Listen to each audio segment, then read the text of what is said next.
The gaunt mother lying on the bed seems to be just sleeping. However, her face is drained of blood, looking unnaturally pale, almost like a mannequin. I rush to the bed, sit down clinging to my mother. "Mom, Mom!" No matter how loudly I call out to her, my mother doesn't even twitch. She is just breathing, in a vegetative state. "Mom, why? Mom!" I grab her hand, cold as ice, and scream, crying. What a joke, she's just bedridden and there's no inheritance in sight. Seriously. Isn't mother-in-law such a burden? Taking advantage of my mother's unconsciousness, my brother Jake and his wife Sarah reveal their true colors. I will never forgive them. Doing such a thing to my beloved mother. However, an unexpected development awaited me after this. My name is Emily, I'm 21 years old. Living alone while attending a national university focusing on education. I am busy every day with student teaching and studying for exams, all to fulfill my childhood dream of becoming a high school teacher. Combining this with my desire to repay my mother, who raised my brother Jake and me by herself, I spare no effort to achieve my dream. My mother, who has been desperately supporting our family ever since my father passed away when I was young, especially had a hard time with my brother Jake. A few years ago, Jake dropped out of high school and began to live a life of idleness, rarely working and mostly fooling around. Stealing money from my and my mother's wallets was a daily occurrence, and sometimes he even went so far as to secretly sell our household appliances when he needed more. "Hey Jake! Did you take Mom's money again without asking? Give it back." "Huh? You got any proof? You're accusing me without any reason. Show me the evidence." Every time something happened, Jake would violently argue back, demanding show me the evidence. And when we couldn't, he would get so violent that we couldn't handle him. However, even when we actually had evidence, my mother and I were too afraid of Jake's violent outbursts to do anything. One day, when I was fed up with Jake's behavior, the phone rang throughout the house, and my mother, who was cooking dinner in the kitchen, frantically picked up the receiver. "Hello?" I could hear my mother's usual cheerful response. At that time, I was a middle school student doing my homework in my room and didn't pay much attention. However, just a few seconds later, something happened. "Oh my!" Followed by, I'm so sorry. My mother continued to apologize. Feeling a sense of unease, I confirmed that the phone call had ended and rushed to my mother's side. "Mom, what happened?" Then, my mother slowly turned around and said with a pale face, "Jake. He got a married woman pregnant." Jake had gotten involved with a married woman he met while out fooling around. That woman was Sarah, who is now Jake's wife. From that point on, hellish days began. Although Sarah's ex-husband demanded alimony, Jake wasn't working, so all the financial responsibilities fell on my mother's shoulders. We were forced to live even more frugally than before. Furthermore, the eyes of our neighbors became even harsher. Rumors spread quickly, and my mother and I were bad-mouthed every day. "That girl, the one in the rumors. Just like her brother, isn't she also a playgirl? Is there something wrong with her mother's parenting? Being a single parent must be really tough." At school, and at work, my mom, were faced with curious eyes every day. Unable to talk back, we just had to endure the behind-the-back talks. Those days were nothing short of hell. Weeks later, my mom and I learned through a lawyer that Sarah and her ex-husband had divorced. But after that, it seemed like my brother had become defiant. He started bringing Sarah home frequently. Moreover, despite being pregnant, Sarah and my brother drank a lot of alcohol and even smoked. "My son, don't you think it's harmful for Sarah since she's pregnant?" My mother always worried like that, but they never listened to her advice. In the end, Sarah had a miscarriage, and the judgment from those around us grew even harsher. I heard their son forced that woman to have an abortion. I heard he was violent, that she miscarried because he hit her in the wrong place. Baseless rumors spread more and more. Even though my mom and I hadn't done anything wrong, I wondered why we had to feel so miserable. In the end, unable to bear the judgment from the neighbors, my mom and I decided to move back to her hometown. But my brother didn't come with us. "I'm gonna marry Sarah. You guys, once I can't squeeze any more money out of you, you're useless to me." Spitting out those words, my brother cut off all ties with us. Honestly, I was nervous that my brother might cause trouble even after we moved, so when we finally got away from him, my mom and I cried tears of joy. From that point on, my relationship with my brother was almost like a complete estrangement. Life in the new place was still tight financially, but my mom and I lived quietly, just the two of us. When I became a high school student, I decided to work right after graduation and submitted my career survey accordingly. Having seen my mom's struggles up close, I wanted to give her an easier life as soon as possible. Of course, without going to college, I wouldn't be able to fulfill my dream of becoming a high school English teacher. But at that time, that seemed like a minor issue to me. I thought my decision to work right away would surely make my mom happy. But when she saw my career survey, she looked serious and said, "Emily, go to college. You've always said you wanted to be an English teacher. I want you to go to college and fulfill your dream. Don't worry about the money, children shouldn't have to worry about that." With those words, she strongly encouraged me.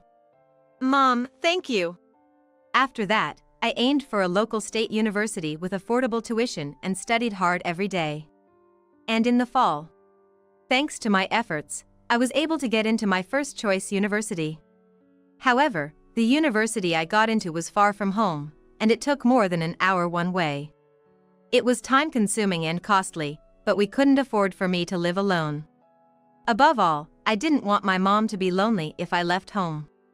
Seeing my concern, my mom said, "You know, the time you have to yourself is precious, and you only get it while you're a student, so make sure you use it wisely."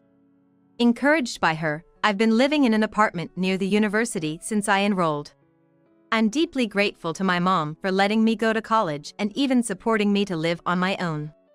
I'm determined to fulfill my dream as soon as possible and give my mom an easier life. With that strong feeling in my heart, I've been diligently studying every day. Then one day, after the usual university lectures, I came home and saw a missed call from my mom on my phone. "Hello, Mom? I just got home. What's up?" I answered the phone while putting down my bag. "Oh, Emily? I'm sorry to call you out of the blue. There's something I need to talk to you about." Her tone was lower than usual, and I instinctively braced myself. "Yeah. What's up?" After a pause, she slowly said, "I'm going to start living with your brother, with Jake." "What?" I couldn't comprehend what she was saying and fell silent. "Actually, I heard from Jake a little while ago. He's living with Sarah now, in the same state as us. They asked me if I wanted to move in and live with them," she said. "Wait a minute. Mom, you're kidding, right? After all the painful things those two have put us through." I didn't realize it, but I had raised my voice in my emotional state. "It's not that I've forgotten, but Jake says he's sorry. He wants to make amends for what happened back then," she explained. Now, of all times, there's definitely something fishy going on. "Don't worry about me, I'll be fine. Besides, I want to give Jake one more chance to make things right. Sarah actually regretted having a miscarriage with Jake's child and said she's changed her heart. But still, there's no need to live together. If only Jake would just stay out of our lives." Then, with a determined voice, my mother said, "I haven't told Emily this, but the truth is, I've been unwell. Jake happened to see me visiting your uncle's hospital, and he was concerned, so he suggested we live together." "What? Unwell? Going to the hospital?" I had no idea that my mother was in poor health, and I hadn't noticed any changes. Even though we lived apart, we made sure to see each other at least once a month. "Is it a serious illness?" "No. It's probably just my age," she said with a slight chuckle, trying to make light of the situation. I felt so worthless for wanting to repay my mother for everything she's done, yet not noticing any changes in her health. Moreover, even my uncle, a doctor at a university hospital, had kept it from me. They probably thought it would be a burden to me, a student. I was so shocked that I couldn't rely on them, and I couldn't speak. If my mother's health was indeed deteriorating, living alone was indeed worrisome. And once my mother has made up her mind, she won't change it. No matter what I said, it probably wouldn't change her mind. I gave up halfway and sighed softly. All right. But you have to promise to consult with me immediately if anything happens. You have to. Yes. I promise. And so, the living arrangement with my mother, Jake, and Sarah began. It had been about a month since my mother, Jake, and Sarah started living together. I was in the middle of a busy semester at university, spending my entire day studying. Additionally, several employees at my part-time job had quit, so I was extremely busy juggling school and work. I hadn't met Jake and Sarah yet. I wanted to meet them before they started living with my mother, but seeing how busy I was, my mother insisted, "Don't push yourself." She frequently contacted me, telling me how kind Jake and Sarah had become. Jake has really changed. He even brought me a cake on his way home from work the other day. Sarah is really good at household chores. She insists that I don't have to do anything.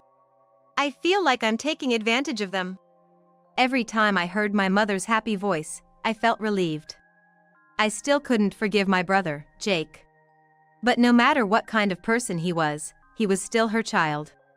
Maybe she's just happy to rebuild her relationship with her son after a falling out. If my mother is happy, then that's all that matters, I thought, starting to accept their living arrangement. However, an incident occurred after 3 months had passed. I finally found a break in my studies and was able to make time for just one day. I contacted my mother, and she suggested, "Let's have lunch at that cafe we used to go to all the time." I was looking forward to that day. But on the day of our meeting, something unexpected happened. I arrived at the cafe for our meetup and looked for my mother, who had arrived earlier. I scanned the interior of the cafe, but couldn't find anyone who looked like her. Then, I saw a woman waving at me from a seat in the back of the cafe. Mom. I was about to wave back when I froze. The mother sitting there was shockingly thinner than she had been just 3 months ago. What happened, Mom? I was so shocked that I forgot to sit down. Her shoulders were noticeably narrower, and her cheeks were hollow. "Long time no see, Emily. How've you been?" "Never mind about me. What happened to you? You've lost so much weight. Did Jake and Sarah do something to you?" I grabbed my mother's shoulder and questioned her. Suddenly grasping her shoulder, I was shocked at how thin it was, worried it might just break. Actually, a little while ago, Jake and Sarah's attitudes started changing. At first, they just pushed the household chores onto me, but gradually, they began reducing the amount of food they gave me. I've been moving around without eating, so I've lost a bit of weight, my mother said with a downcast smile. Seeing my mother's drastically changed appearance, sadness welled up inside me. But even more than that, anger and hatred towards my brother and his wife surged within me. I couldn't forgive them. Is Jake trying to steal our mom's happiness again? "Mom, let's go see Jake and Sarah right now. I'll talk to them directly. Why don't you come live with me? I'll work more hours, so don't worry about anything." My mother gently placed her index finger on my mouth, stopping my emotional outburst. "Emily, it's okay. I'm all right, so I just need you to wait another week," she said in an unusually calm tone, which made me involuntarily close my mouth. In the end, I couldn't meet with Jake and Sarah that day. Yet, the clear anger towards them inside me did not subside. I returned home alone, and without turning on the light in my room, I collapsed onto my bed and broke down in tears. Why? Why can't I ever be of any help to Mom? Surely my mom is worried about me because I'm a student and can't move as freely as I'd like. But more than anything, I was just furious with myself for being so powerless and not being able to help my mom. Exactly 1 week later, something happened. I returned home from university as usual, and was about to start preparing dinner when I received a call from an unknown number. "Hello. Emily, is that you?" It was my uncle's voice. "Uncle? Is this number? Are you calling from a hospital? Ignoring my question, my uncle said in a quiet voice. Stay calm and listen to me. Your mom, she's been in a traffic accident. The moment I heard those words, I felt as if time had stopped. Mom, in an accident? Uncle, you're kidding, right? I tried to play it off with a joking tone. But my voice was unmistakably shaking. Actually, today was your mom's day to go to the hospital. She must have been feeling unwell. She stumbled onto a crosswalk at a red light. She's been diagnosed with malnutrition recently, and that must have affected her. Then a car hit her. Fortunately, her life is not in danger, but she hasn't regained consciousness. No, that can't be. Anyway, she's now at my university hospital. She might not wake up again. You should be prepared.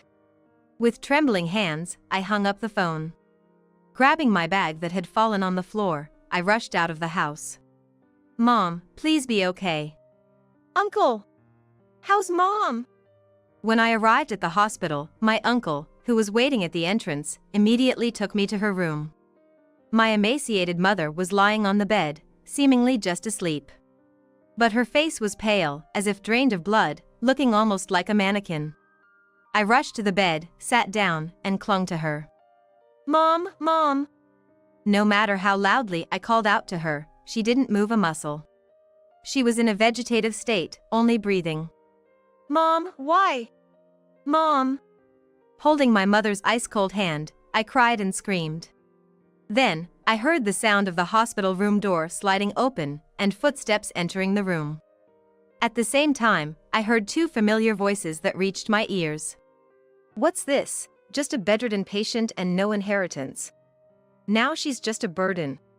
Really though? I was hoping the inheritance would come through quickly. Mother-in-law, isn't this too much trouble? The voices I heard right behind me belonged to my brother, Jake, and his wife, Sarah. I recognized them immediately, without even having to turn around. I had heard their voices more than enough when I lived with my brother. It was the voice of my brother, who used to steal money from me and our mom and then go on a rampage. It was the voice of Sarah, who didn't care about me and my mom at all, made a baby with my brother, and even had the nerve to move into our house. I could never forget. I was visiting Uncle at the hospital, and I heard that Mom's not gonna last much longer. I was nice to her, thinking the inheritance was coming, and now she's in a vegetative state. She's repaying kindness with ingratitude. I thought mother-in-law had hidden my father-in-law's inheritance, so I was excited thinking a big sum might come our way. What a letdown.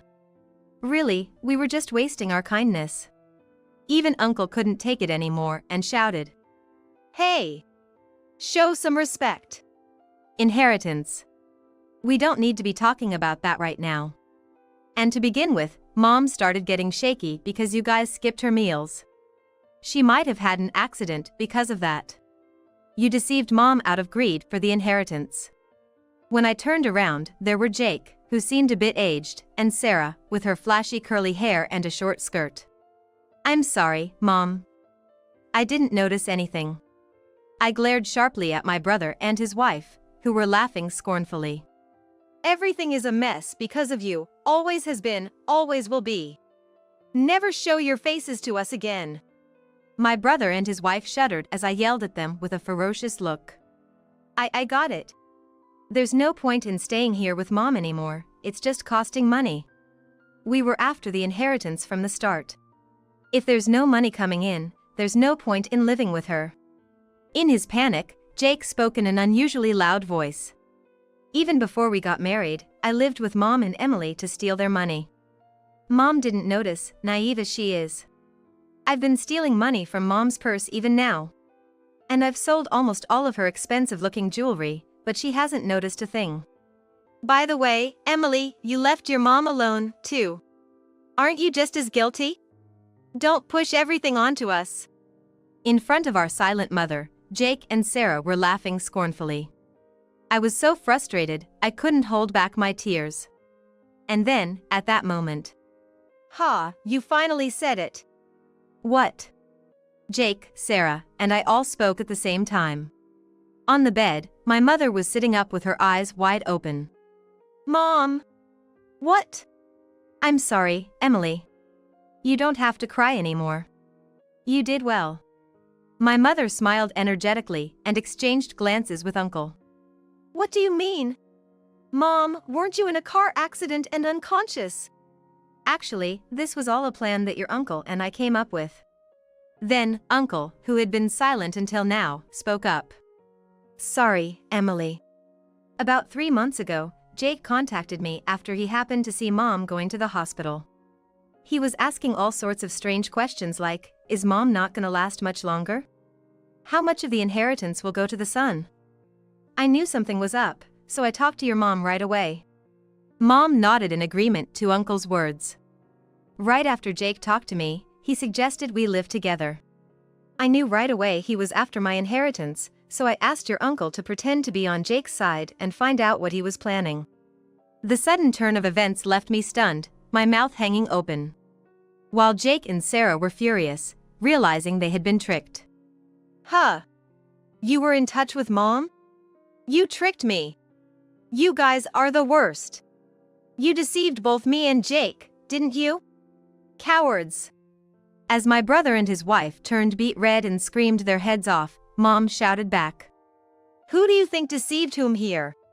Even though Mom had never raised her voice, no matter what mischief my brother got up to in the past, this time she yelled louder than anyone else there.